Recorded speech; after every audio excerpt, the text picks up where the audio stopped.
Any Navy combat pilots on board? The captain's voice echoed through the narrow metal cabin, sharp and authoritative, cutting through the quiet hum of the aircraft's engines. For a moment, no one moved.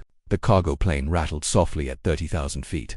The muted blue light from the circular windows washing the interior in a cold, sterile glow. Rows of fold-down seats lined both sides of the fuselage, mostly empty except for a handful of uniformed personnel scattered along the aisle. The captain stood tall in the center, his decorated Navy uniform crisp, medals catching the light every time the plane shifted. His eyes scanned the room, confident, almost impatient. It was the kind of question that usually brought an immediate response, but this time, silence filled the air. Then, from the far end of the aisle, a faint metallic tap broke the stillness. Tap, tap. Heads turned slowly. A young woman in an olive-green flight suit was pushing herself upright from one of the side seats. A pair of aluminum crutches braced against the floor beside her boots. Her movements were slow, controlled, deliberate. For a second, the captain's expression flickered with something between surprise and disbelief. She wasn't supposed to be standing. She wasn't supposed to be answering that question. Her dark hair was tied back tight, her face pale but steady, eyes focused forward with the quiet intensity of someone who had already fought battles most people would never see.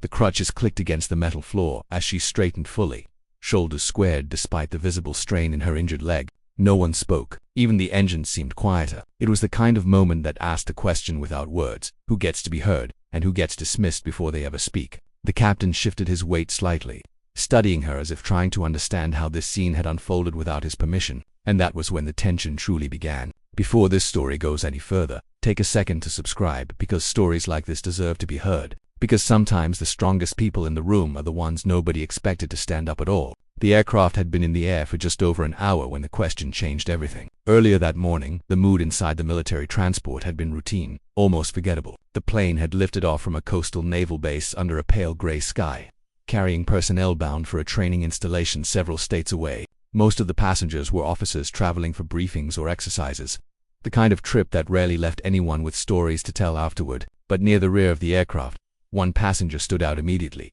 even before anyone spoke to her. Lieutenant Mara Collins sat quietly with her crutches leaned against the wall beside her seat.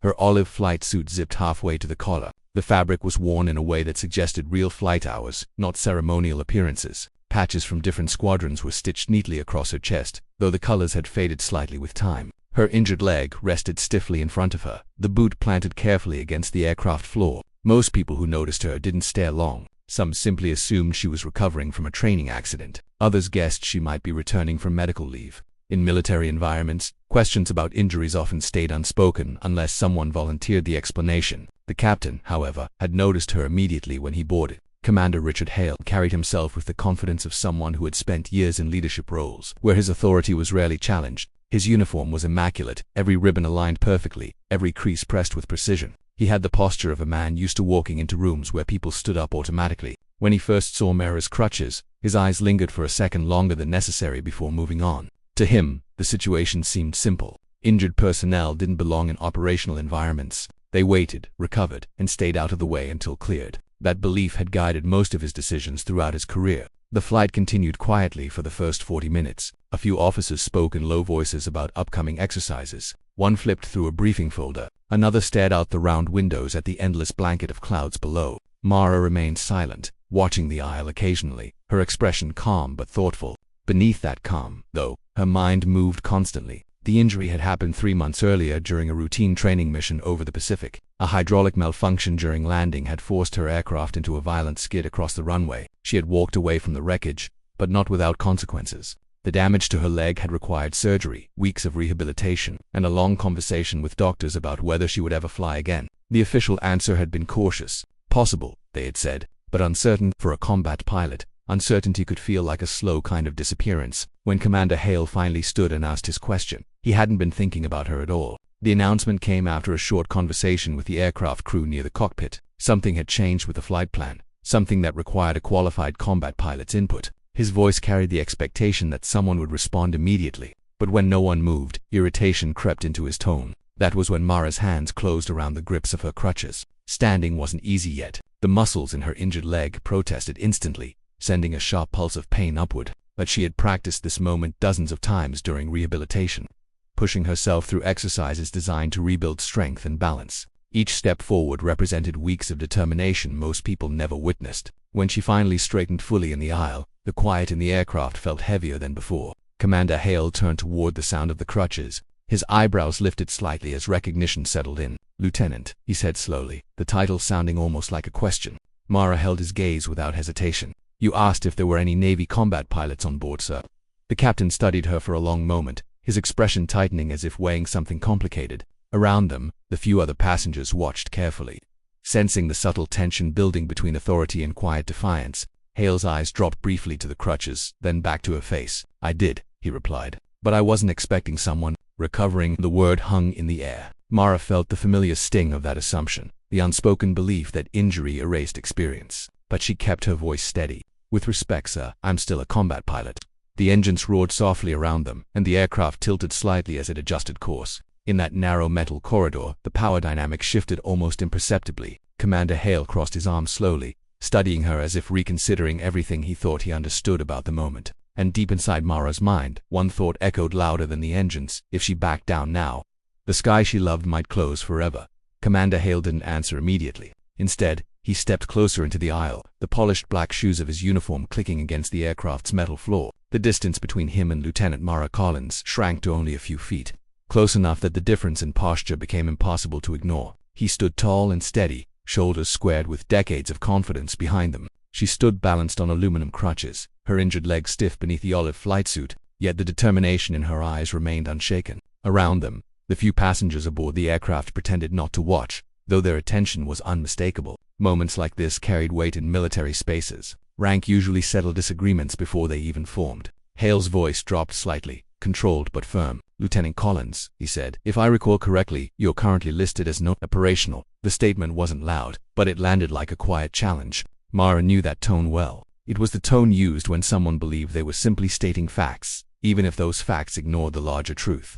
Her fingers tightened around the crutch grips as she adjusted her balance. "Temporary medical status, sir," she replied calmly. "Not a resignation." Hale tilted his head slightly, studying her as though evaluating a complicated piece of equipment rather than a fellow officer. In his mind, the situation seemed straightforward. Combat aviation demanded perfection, reaction times, physical endurance, precision under pressure, and none of it left room for uncertainty. He had spent his career believing that standards protected lives. To him, lowering those standards, even for someone determined, felt like risking everything. "There's a difference," he continued slowly, "between holding a title and being ready for the responsibility that comes with it." The words were measured, but their meaning was clear. Mara felt the familiar wave of frustration rise quietly inside her chest.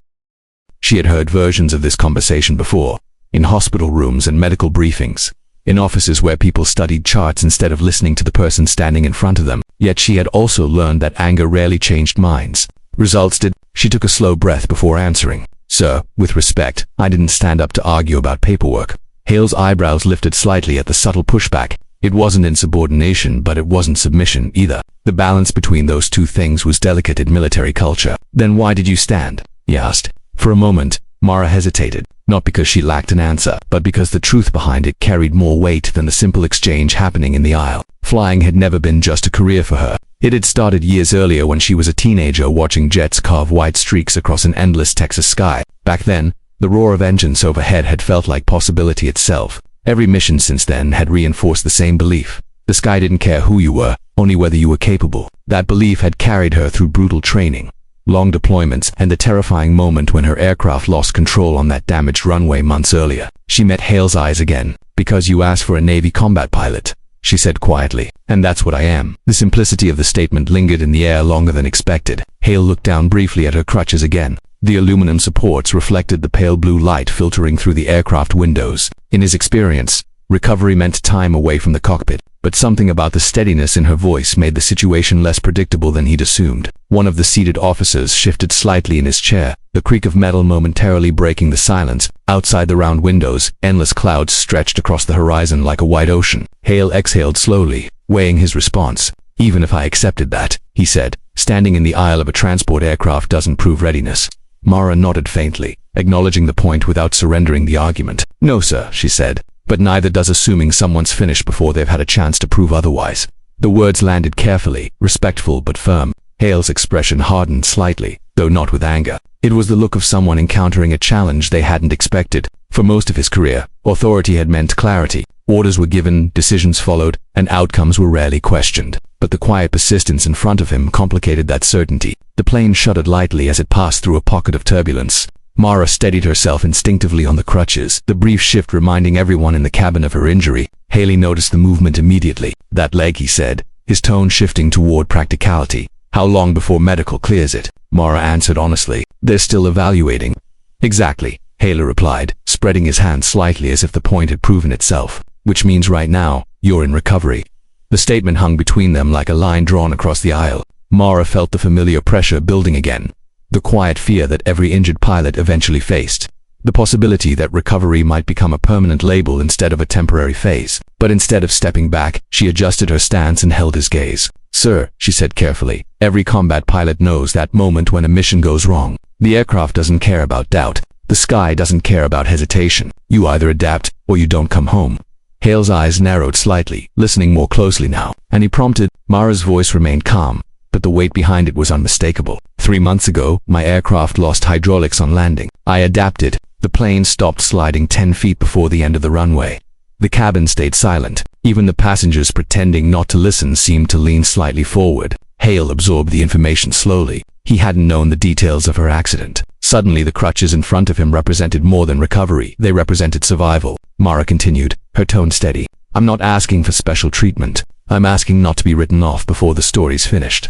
For the first time since the conversation began, Hale didn't respond immediately. Something behind his composed exterior shifted slightly, though it wasn't visible to anyone else on the aircraft. Outside the windows, the clouds began to thin, revealing glimpses of dark blue ocean far below. The plane continued forward, carrying everyone inside, toward a destination none of them fully expected. And in the narrow aisle between those rows of empty seats, the question that had started everything remained unresolved. The aircraft continued cutting through the quiet sky, its engines producing that steady, low vibration that most military personnel eventually learned to ignore. But inside the narrow fuselage something had shifted that no one could pretend not to feel anymore. Commander Hale stood in the aisle with his arms loosely folded, the decorated ribbons on his chest catching small flashes of light from the circular windows as the aircraft tilted slightly against a crosswind. In front of him, Lieutenant Mara Collins remained standing on her crutches, her posture steady despite the strain running through her injured leg. The tension between them wasn't loud or aggressive. It was quieter than that, the kind of tension built from two people who believed deeply in what they represented. For Hale, the uniform symbolized order, discipline, and standards that had protected lives for decades.